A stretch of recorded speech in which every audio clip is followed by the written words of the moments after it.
Hey everyone, Reese here, and welcome back to the second channel. And I've literally just had the chance to sit down and check out this new and exciting thing. And I thought I'd bring you along for that journey as well, as I've got everything hooked up ready for recording. So yeah, let's do my first impressions on this. This is, of course, the Tarzan prototype, which has been released in the past week. So really exciting stuff.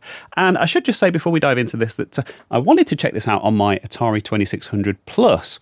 There have actually been way back in December, there was a firmware update for this, and then there's basically been nothing, just radio silence from Atari's side and PlayOn's side, who actually developed the hardware.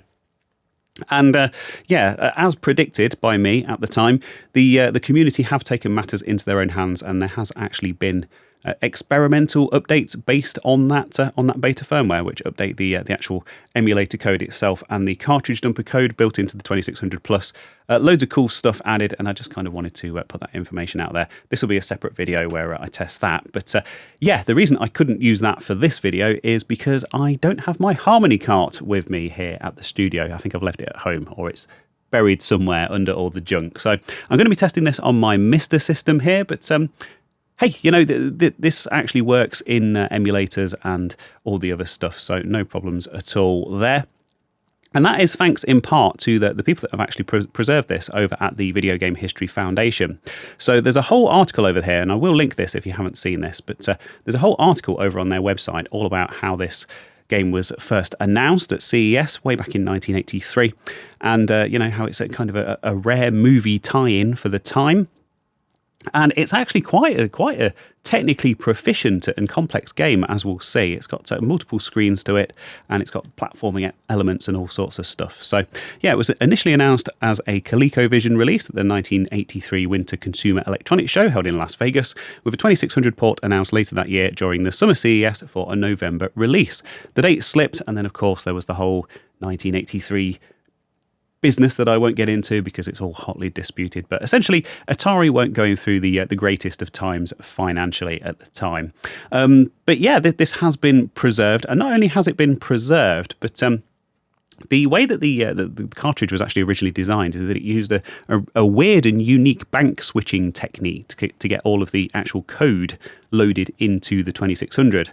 And it's not one that's supported by emulators and flash carts and the like. So what they've actually done is they've gone and modified it to make it compatible with pretty much everything that's out there, which is really cool. So you can actually get on and play this.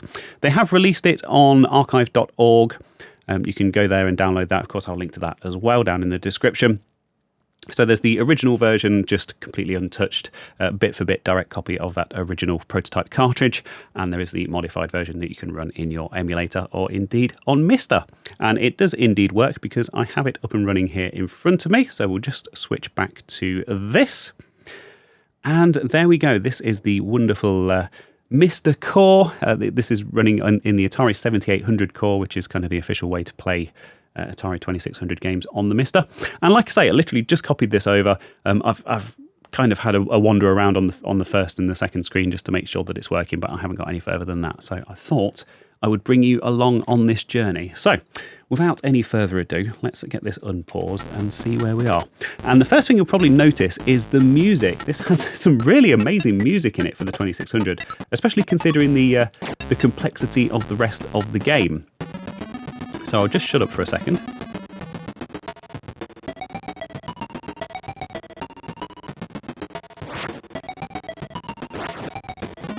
And as you can see, it's got this this tree climbing and oh, there you go. I've just been eaten by crocodile and rope swinging mechanic going on. How do I get out? So yeah, already on the first screen, we've climbed a tree, we've swung on a rope, we've been chased by a crocodile. You can actually swim and climb out of the water. I mean, it's amazingly technically proficient for what it is. And like I say, just literally on the first screen. So you have to time these rope jumps very carefully. I just need to get away from the crocodile. There is this weird bit of graphical corruption just here in this top left corner, which I noticed before as well. I have no idea how to do this rope jumping bit. Come on, stop! And you've actually got, these kind of older games as well. It's unusual to have a health bar at the top. Of course, something that we'd be used to in modern times. What am I doing? Well, the second screen seems to be identical to the first. This isn't the same second screen that I got before. Are they randomly generated, or do you have to swing across the top to get to the next one? I don't know. Oh no. So, these two yellow dots, what are these? Oh, that's a snake. There's a snake hiding in the bush.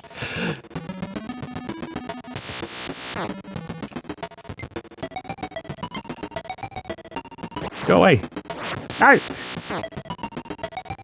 Stupid snake. That's going to chase me, isn't it? So what do? Do we have to climb up this tree in the middle?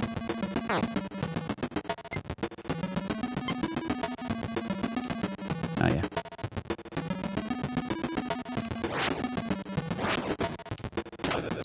Ah. So now we've got this dude who shoots at you. I mean, who would shoot Tarzan? That is not cool. No! Don't shoot Tarzan. Can we duck? Oh, we can go down here. Oh, and then he actually follows you down. So yeah, unlike Pitfall or something, I guess, we can actually kind of move almost three-dimensionally. We can actually move kind of up and down, you know, towards and away from the player. I know that you can. Last time, there we go, I managed to punch him and then run past him. So it looks like we've got another snake here. So as predicted, I just run straight into it. But how do we get past it? Because the rope's going back that way.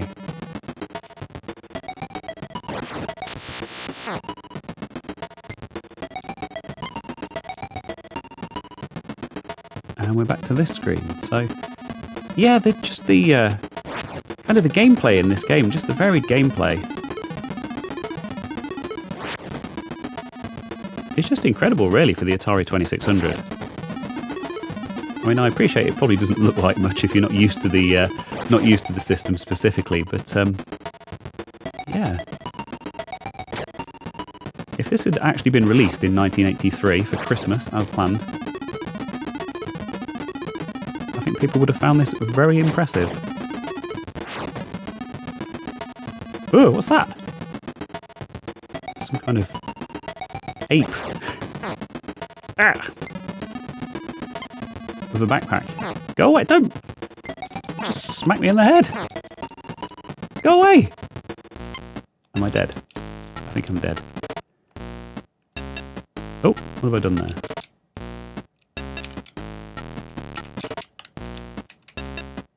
Right.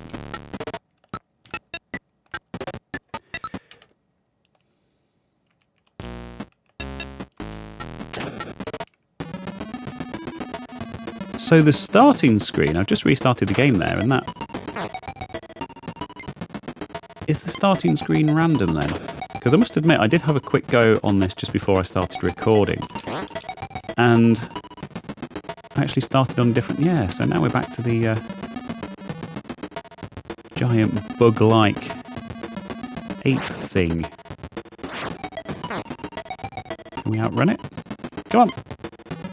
Come on, get up! Yes, we can. And now we're back to the crocodile again.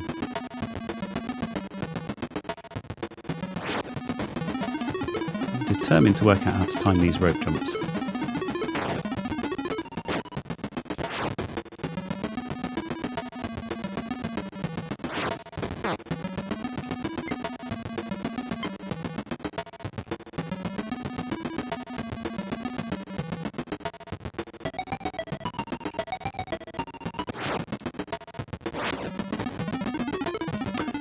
Ah, you have to grab onto the tree in the middle. Go away! Oh, and it's this guy again. No, you don't shoot Tarzan. And we're back onto this.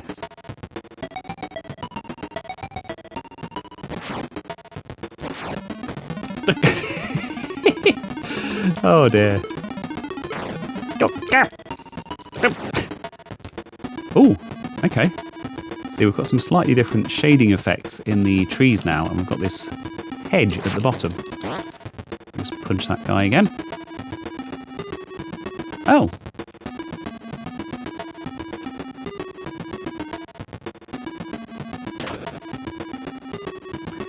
And yeah, as you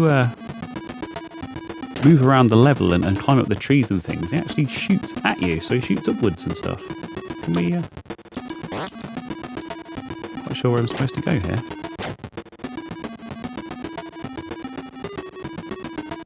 He's going to wake up in a second.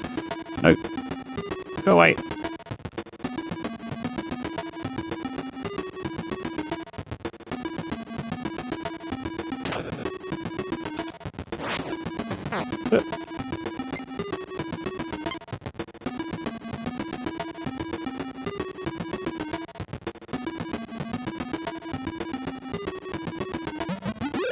What on earth? There's a monkey up there. What was that?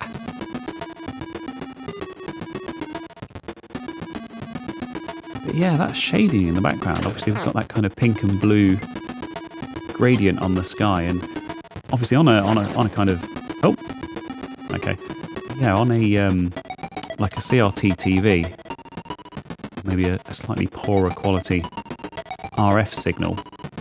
Obviously, that would be kind of naturally dithered, wouldn't it? So that would look quite cool.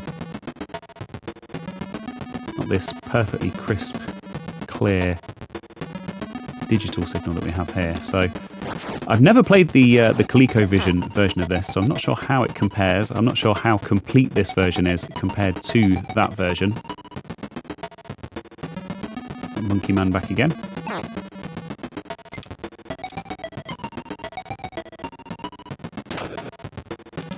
And that's that. So I guess it looks like these levels kind of loop and only kind of have minor differences, which, to be fair, I mean, obviously we've been spoiled by stuff like Pitfall. Go away. Apparently you can't hit the monkey.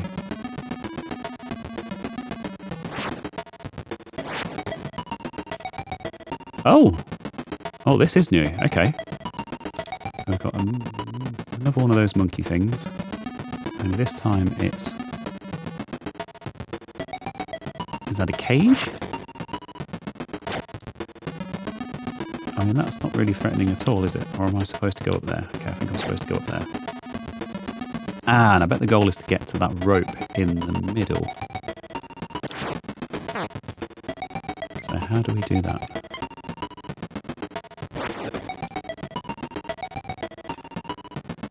Yeah, they just kind of instantly warp over to the other side. And I've got barely any health left. Oh yes! Heroic. I can't seem to go from there. Can't go up or down. I don't get it. Press the button? Nope! Go away!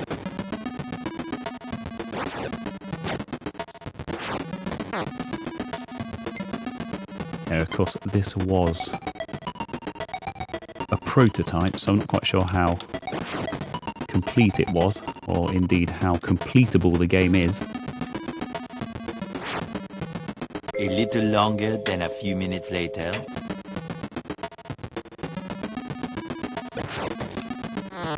Oh! Aha! Oh, okay. You can punch the monkey.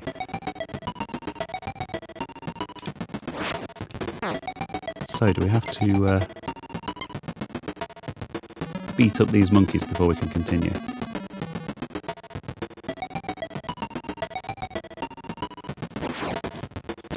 Oh.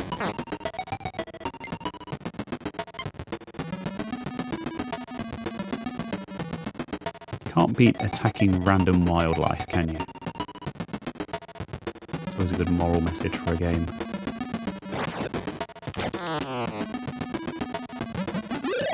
Oop.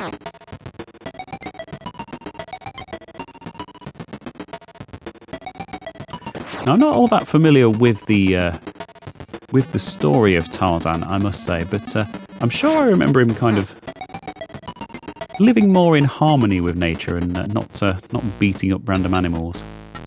Perhaps I'm misremembering. Oh, now we're back at the beginning. Okay. So, very interesting indeed. I think we'll leave it at that. So yeah, that was a quick look at the Tarzan prototype that's been released this week by the Video Game History Foundation.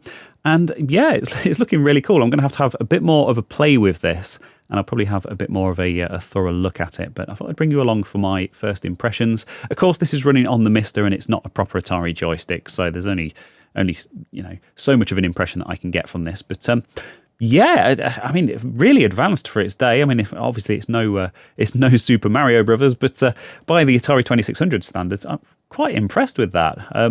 Comparing it to some of the kind of the more advanced platformers on that game, on that platform, it would have held up really well. So, a bit of a shame that it didn't get released, but of course we can enjoy it now. The links to download it, and of course the link to the actual story behind how it was discovered and how it was preserved. And there's a lot of documentation and stuff, a lot of development documents and things that were discovered alongside this, which have also been preserved and put online for your perusal. So I'll link to all of that down in the description.